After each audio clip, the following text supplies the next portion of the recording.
Assalamu alaikum students, it's me Miss Saima Nasreen from Government Girls Islamia Higher Secondary School Nawabshah. As you know, it's physics online class for class 9th and 10th, and today we will discuss about chapter number 8, that is work, energy and power. This is preview. In this session we will discuss about work, energy, conservation of energy and power. इस session में हम काम, energy, कानून बकाए तवानाई और ताकत के बारे में पढ़ेंगे। सबसे पहले पढ़ते हैं काम के बारे में। Work is defined as product of the force and displacement of an object in direction of force, यानी किसी जिस्म पर हमने कुव्वत लगाई और जिस्म ने उसी ही सिमत में कुछ फासला तय किया तो कहा जाता है कि काम हुआ। सामने देखिए आपके एक चेयर है, इस चेयर पर अगर आपने कुछ कुव्वत लगाई हो तो फिर क्या होता है, चेयर ने उसी सिमत में कुछ फासला तय किया। देखिए लिखा हुआ है नीचे डिस्प्लेसमेंट, कुव्वत लगाई जिसमें कुछ फासला तय किया, इट मीन्स कि काम हुआ। Formula of work is W is equal to F multiply S। F क्या है? फोर्स, जिसे हम न्यूटन में जाहिर करते हैं, ये कुव्वत है। S डिस्प्लेसमेंट यानी कि हटाओ, जिसे हम मीटर्स में जाहिर करते हैं। वर्क की ऐसा यूनिट क्या हुई? Joule. Types of work. Work की दो टाइप्स हैं, काम की दो अकसाम होती हैं, एक है पॉजिटिव वर्क डन, दूसरा है नेगेटिव वर्क डन। आपने किसी जिस्म पर कुव्वत लगाई और जिस्म ने उसी सिमत में कुछ फासला तय किया तो हम कहते हैं कि मस्बत काम हुआ। लेकिन आपने किसी जिस्म पर कुव्वत लगाई और जिस्म ने उसकी अपोजिट डायरेक्शन में कुछ फासला तय किया, जैसे कि स्प्रिंग, जैसे कि गुलैल। आप एक सिमत में कुव्वत लगाते हैं और दूसरे सिमत में पत्थर मूव करता है, इट मीन्स मनफी काम या नेगेटिव वर्क। देखें, कार को एक शख्स पुश कर रहा है, जिस सिमत में कुव्वत लगाई जा रही है उसी सिमत में कार फासला तय करेगी, मस्बत काम की मिसाल है। एक शख्स एक बॉक्स को ऊपर उठाता है, जिस सिमत में वो कुव्वत लगा रहा है उसी सिमत में बॉक्स ऊपर जा रहा है, मस्बत काम की मिसाल है। देखिए एक लड़की है, इस बॉक्स को मूव कर रही है, इस पर ये इतनी कुव्वत लगा रही है, जिस सिमत में कुव्वत लगा रही है फासला भी उसी सिमत में होगा, इट मीन्स मस्बत काम है। इसी तरीके से किताबें एक शख्स उठा रहा है, जिस सिमत में कुव्वत लगाएगा उसी सिमत में फासला तय होगा। ओके, एनर्जी यानी तवानाई।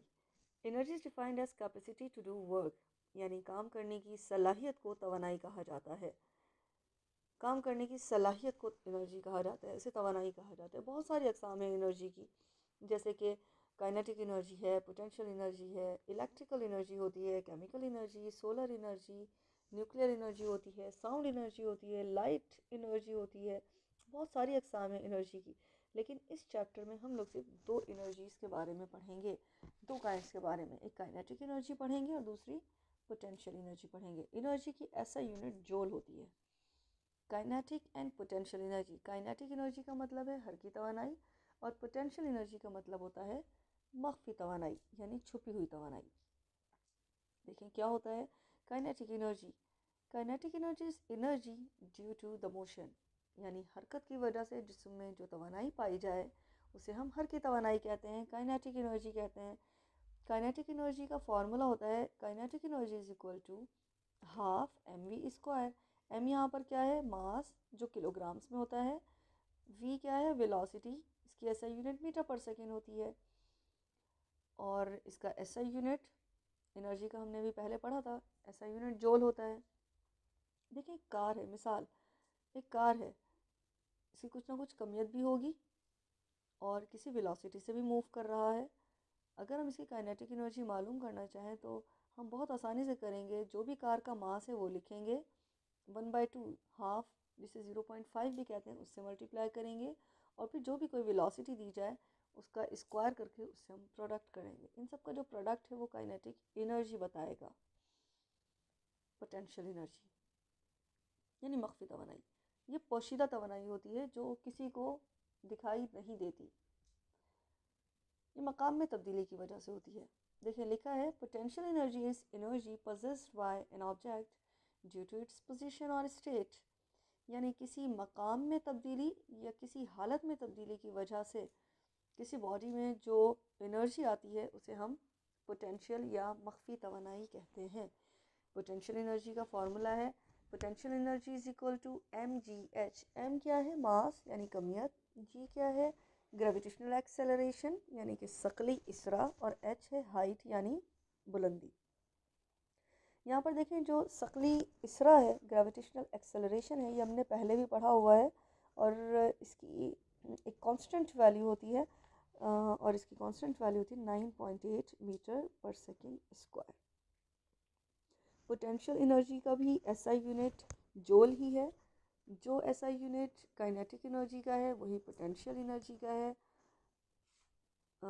और इसके अलावा हमने क्योंकि ये देखा कि मकाम में तब्दीली की वजह से जो एनर्जी जिस्म में प्रोड्यूस हो जाती है, हम कहते हैं कि यही पोटेंशियल एनर्जी है। कोई शख्स जितनी ज़्यादा हरकत करेगा उसमें उतनी ही ज़्यादा पोटेंशियल एनर्जी आ जाती है।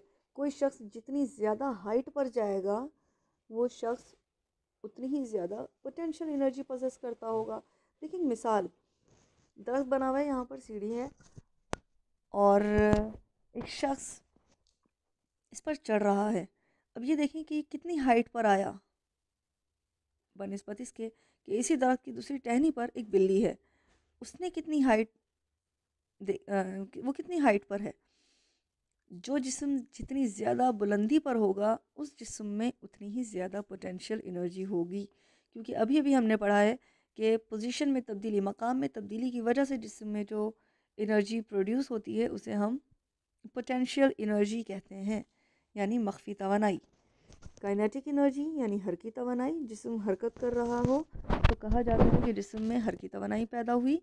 और अगर मकाम में तब्दीली हो तो फिर कहा जाएगा कि जिस्म में पोटेंशियल तवानाई प्रोड्यूस हुई।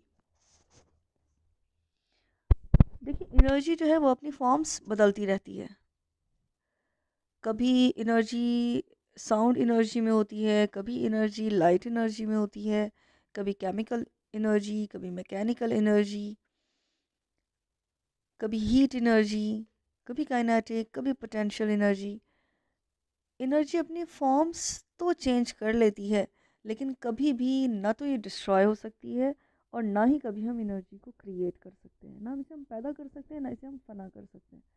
एनर्जी हमेशा अपनी फॉर्म्स बदलती रहती है और उसकी तवानाई हमेशा रहती मुस्तकिल है।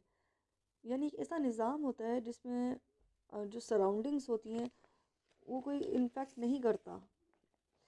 यानी सराउंडिंग को मुंतकिल अगर हम ना होने दें तो फिर ऐसे निज़ाम में जो तवानाई है वो तब्दील नहीं होगी, अपनी अक़साम ज़रूर बदल लेगी, उसमें मतलब कुछ ज़ाया नहीं होगी एनर्जी। कानून बक़ाए तवानाई कहते हैं कि यानी कि अगर तवानाई एक किस्म दूसरी किस्म में तब्दील तो हो जाती है लेकिन वो फ़ना नहीं होती। हाँ, उसकी जो मिक़दार है, जो उसकी क्वांटिटी है वो हमेशा मुस्तकिल रहेगी, कांस्टेंट रहेगी। यही बस law of conservation of energy कहलाता है कि energy can not be created nor destroyed, it just change it's form.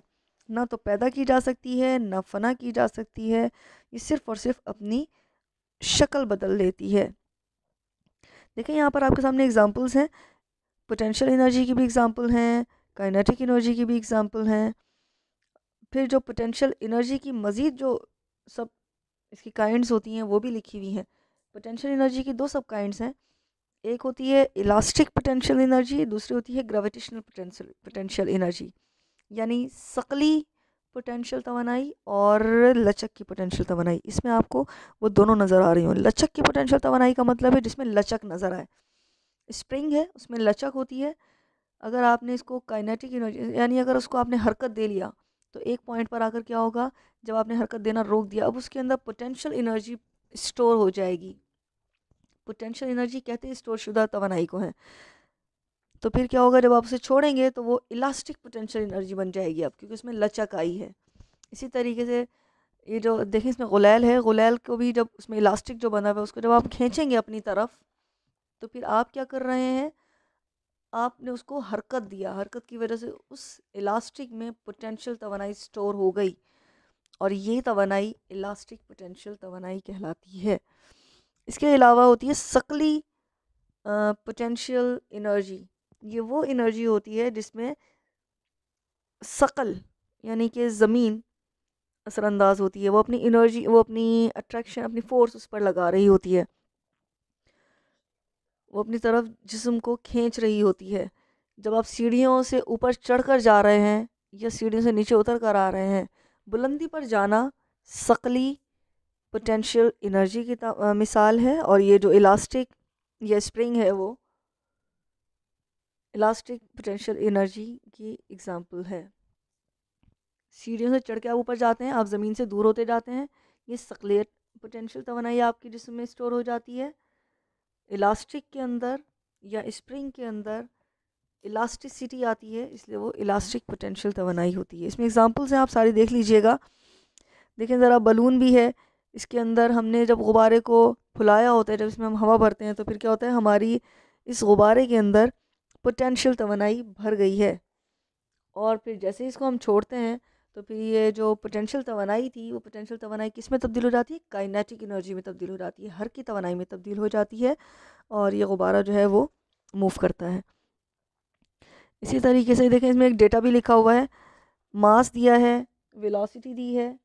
आप क्या करेंगे, इस डेटा को यूटिलाइज़ कीजिएगा और काइनेटिक एनर्जी के फॉर्मूले में इसको पुट करके आप इसको सॉल्व करने की कोशिश कीजिएगा। बहुत सिंपल है, आपने मास की जगह पर 55 लिखना है, वेलोसिटी की जगह पर 3.87 लिखना है, और हाफ यानी 1/2 जो 0.5 के बराबर होता है।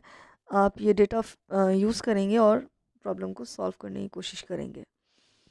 Now come to the last topic which is power, ताकत। पावर को हम कैसे डिफाइन कर सकते हैं कि ability to do work, simple, कि काम करने की जो सलाहियत है, बस उसे हम ताकत कहते हैं, और इसकी ऐसा यूनिट वॉट होती है। फॉर्मूला है वर्क अपॉन टाइम।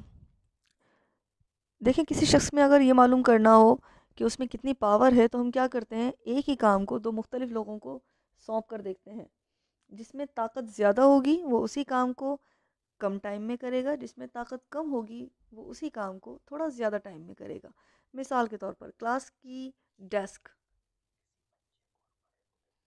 एक बच्चे से कहें कि इस डेस्क को क्लास से बाहर लेकर जाएं, और एक बड़े आदमी को भी कहा जाए कि इस डेस्क को क्लास से बाहर निकालें, कौन जल्दी ले जाएगा?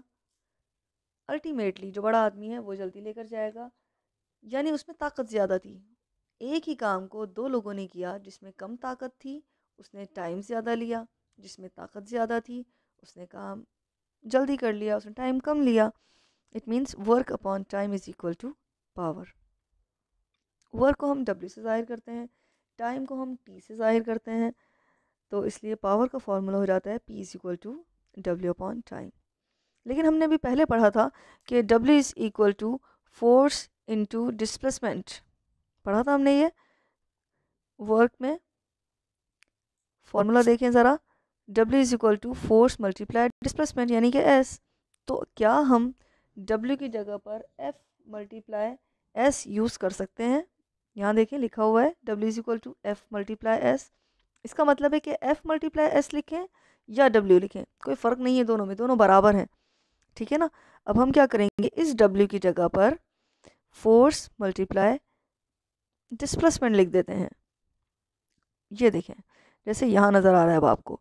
अब power is equal to W की जगह अब हमने क्या लिखा, फोर्स मल्टीप्लाई डिस्प्लेसमेंट, जो वर्क का फॉर्मूला है, और टाइम की जगह पर टाइम रहा। इट मीन्स पावर के लिए हम W अपॉन टाइम भी यूज़ कर सकते हैं, पावर के लिए हम force multiply displacement upon time भी लिख सकते हैं, ये दोनों फॉर्मूले यूज़ कर सकते हैं। Okay, now power is equal to force multiply velocity. अब देखिए वेलोसिटी कहाँ से आया,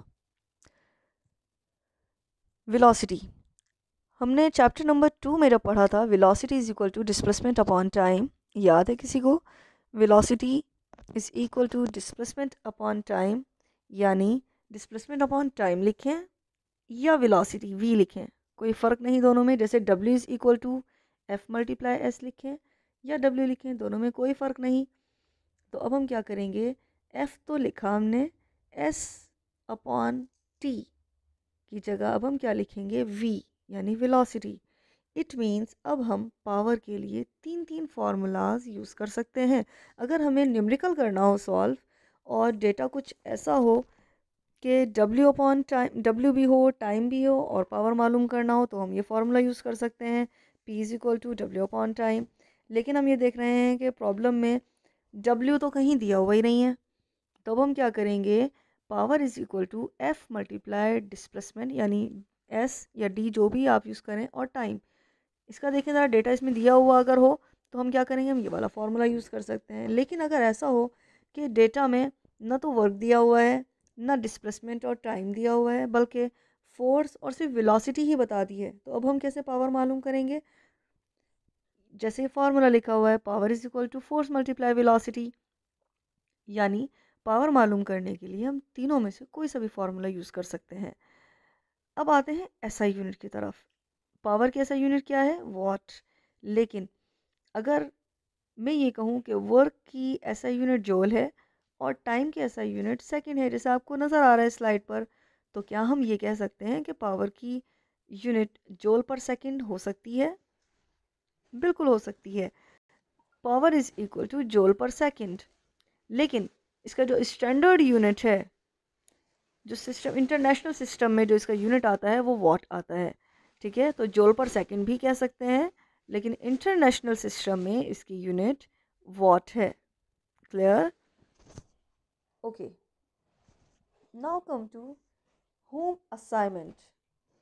देखें, एग्ज़ाम होगा, एग्ज़ाम में आपको सिर्फ और सिर्फ ये ऑनलाइन क्लासेस की प्रेजेंटेशन या कोई ऑडियो, कोई चीज़ काम में नहीं आएगी। आपको रिटन आंसर चाहिए होगा।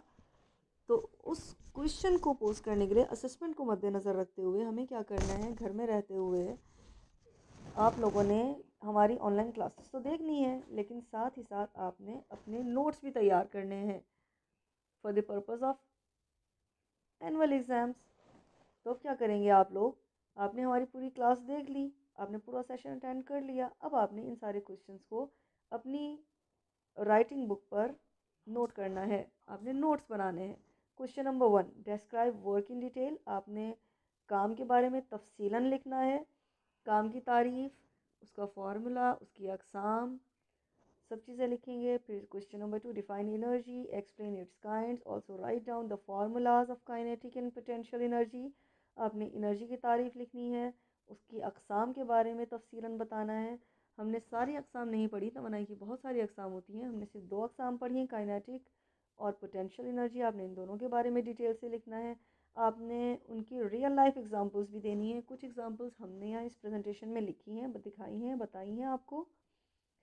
कुछ आपकी टेक्स्ट बुक में भी होंगी, कुछ आपके आसपास बहुत सारी आपको बल्कि मिल जाएंगी। कोशिश करें अपनी रियल लाइफ एग्जांपल्स को यूटिलाइज करें। इसके अलावा define law of conservation of energy. आपने कानून बकाए तवानाई के बारे में लिखना है, कुछ हमने बताया है, कुछ बुक से देखें। आप इंटरनेट को यूटिलाइज़ कर सकते हैं। आप ज़्यादा से ज़्यादा टेक्नोलॉजी को यूटिलाइज़ करें।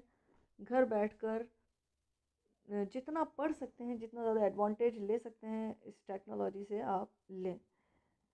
इसके अलावा जो ग्रुप बना हुआ है, स्टूडेंट्स ग्रुप, इस ग्रुप में एक दूसरे के साथ अपने आइडियाज़ को शेयर करते रहें, एक दूसरे से सीखें, एक दूसरे को सिखाएं। इससे बहुत अच्छा आपको मौका मिल जाता है लर्निंग का। Okay, now next question, what is power. अब आपने क्या करना है, ताकत के बारे में लिखना है, आपने उसकी तारीफ़ भी लिखनी है, उसका फार्मूला भी लिखना है, उसकी एसआई यूनिट्स भी लिखनी है।